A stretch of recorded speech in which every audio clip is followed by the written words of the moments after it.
Hello student, जैसे कि हमने बोला था कि पार्ट 1 में हमने बताया था कि आप मैट्रिक्स सिस्टम के बारे में पढ़ें। तो मैट्रिक्स सिस्टम के बारे में पढ़ने के लिए हम सेकंड पार्ट में, ये आपके पास मैथ है आर डी शर्मा का। तो आप कोई भी एनसीईआरटी का एलिमेंट का आर एस अग्रवाल या आर डी शर्मा, जो भी आप मैथमेटिक्स आप प्रयोग करना चाहो प्रयोग कर सकते हैं। तो इसके अंदर हम आज चैप्टर नंबर 3 पढ़ेंगे, लेकिन उससे पहले कुछ डेफिनेशन वगैरह कि मैट्रिक्स सिस्टम होता क्या है। तो मैट्रिक्स सिस्टम क्या होता है कि आपका जो थर्ड चैप्टर है व्हाट इज मैट्रिक्स। तो मैट्रिक्स की एक सिंपल सी डेफिनेशन ये है कि it is the simplest arrangement of elements in A proper manner. जिस प्रॉपर मैनर की हमने बात की उसको बोलते हैं रो एंड कॉलम, यानी कि रो और कॉलम में जब एलिमेंट्स को लिखते हैं उसको कॉल्ड मैट्रिक्स बोलते हैं। एग्जाम्पल के तौर पे यहाँ पर अपने पास एक मैट्रिक्स है, किसी भी मैट्रिक्स को हमेशा कैपिटल लेटर से ही डिनोट करते हैं, capital A B C D जो भी है। फिर हम इस क्लोज ब्रैकेट के अंदर कुछ एलिमेंट लेते हैं। प्रॉपर मैनर का मतलब है कि अगर ऊपर हमने अगर 3 एलिमेंट लिए तो नीचे भी हम 3 ही लेंगे, उसके नीचे भी 3, आगे जहाँ तक जाएंगे। तो जो ये वाली सिस्टम है इसको बोलते हैं रो। इनको डिनोट करते हैं रो से और इनको डिनोट करते हैं कॉलम से। जी हाँ, ये फर्स्ट रो है तो इसको हम डिफाइन करेंगे R1 से, सेकंड को R2 से और थर्ड को R3 से। कॉलम है ये फर्स्ट कॉलम है अपना, और ये वाला सेकंड कॉलम और ये वाला थर्ड कॉलम है। तो इस कॉर्नर के ऊपर हम लिखते हैं मैट्रिक्स का ऑर्डर। तो मैट्रिक्स का ऑर्डर होता है R इंटू सी, यानी कि जैसे इसके अंदर 3 रो एंड 3 कॉलम, तो इसके ऑर्डर को हम प्रोनाउंसिएशन करेंगे 3 क्रॉस 3। जो आपका ऑर्डर है ये आपको दो चीज़ें बताता है ऑर्डर। एक बताता है नंबर ऑफ रो एंड एक बताता है आपको नंबर ऑफ कॉलम, और साथ ही साथ ये आपको बताता है number of elements. Shortcut method है ये, यानी कि आपको इसके अंदर काउंटिंग करने की ज़रूरत नहीं है। आप रो एंड कॉलम को सोल्व कर सकते हैं। जितनी आपकी रो और कॉलम थी इनको सोल्व करेंगे तो 9 आपके पास होंगे 9 एलिमेंट्स। यानी कि जो आपका ऑर्डर है ये आपको दो चीज़ें बताएगा कि आपकी मैट्रिक्स के अंदर कितनी रो है एंड कितनी कॉलम है।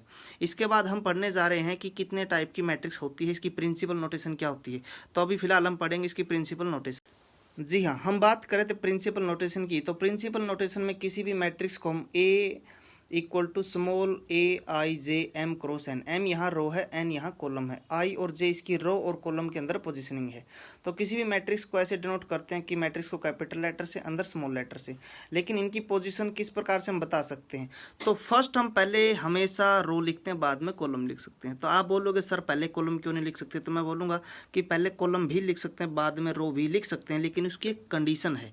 वहाँ पर वो क्या होता है, जब आपने अगर पहले कॉलम लिख दिया बाद में रो, तो उसके ट्रांसपोज की फॉर्म में चला जाएगा। यानी कि जब आप 3.3 थर्ड एक्सरसाइज पे जाओगे तब आपको इसके पीछे का रीज़न बताया जाएगा कि हमेशा पहले रो ही क्यों लिखते हैं, बाद में कॉलम क्यों लिखते हैं, पहले कॉलम क्यों नहीं लिख सकते। तो इसके ऊपर बड़े बड़े डिबेट हुए मैथमेटिक्स के अंदर। जब इस चैप्टर को मैथमेटिक्स के अंदर ऐड किया गया था तो उस टाइम आपको इसकी पूरी की पूरी डिटेल में स्टोरी बताई जाएगी कि पहले रो लिखते हैं बाद में कॉलम क्यों लिखते हैं। अदरवाइज आपको ये चीज़ें बुक के अंदर नहीं मिलेंगी। तो जैसे हमें इसको लिखना है कि कौन सा एलिमेंट किस जगह है, तो हमेशा पहले रो लिखते हैं। जो फर्स्ट रो में इनके साथ लिखेंगे 1, ये फर्स्ट रो को डिनोट करेगा, ये सेकंड रो को डिनोट करेगा और ये थर्ड रो को डिनोट करेगा। इसके बाद हम लिखते हैं कॉलम को। तो ये फर्स्ट कॉलम है आपका और ये आपका सेकंड कॉलम है, ये आपका थर्ड कॉलम है। तो इस प्रकार से हर एक एलिमेंट की अपनी खुद की एक प्रॉपर पोजीशनिंग है। तो इसके हिसाब से अगर कोई बोल दे कि सेकंड रो के थर्ड कॉलम के पास जाइए, तो हम पहले 1 2 सेकंड रो और थर्ड कॉलम के पास जाएंगे तो अपने पास एलिमेंट होगा 2 3। तो किसी भी प्रकार से हम किसी भी एलिमेंट को फाइंड आउट कर सकते हैं। इसके बाद बात आती है जी कि कितने टाइप की मैट्रिक्स होती है। जी हाँ, हम बात कर रहे थे टाइप ऑफ मैट्रिक्स। तो कितने प्रकार की मैट्रिक्स होती है, जिसमें से एक आती है अपनी रो मैट्रिक्स। रो मैट्रिक्स उसको बोलते हैं जिसके अंदर सिर्फ एक रो हो, कॉलम की कोई कंडीशन नहीं, कॉलम एक भी हो सकता है, एक से ज़्यादा भी हो सकते हैं। उसके बाद आती है जी कॉलम मैट्रिक्स, जिसमें कॉलम सिर्फ एक मिलेगा, रो कितनी भी हो सकती हैं।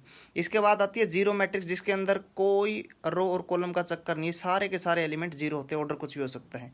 इसके बाद आती है रेक्टेंगुलर मैट्रिक्स, एक ऐसी मैट्रिक्स जिसमें रो और कॉलम इक्वल नहीं होते, उसको बोलते हैं रेक्टेंगुलर मैट्रिक्स। इसके बाद आती है जी स्क्वायर मैट्रिक्स, जिसको बोलते हैं रो और कॉलम उसमें क्या होना चाहिए, इक्वल होना चाहिए। फिर आगे स्क्वायर मैट्रिक्स की भी टाइप आती है जिसमें डायगोनल मैट्रिक्स।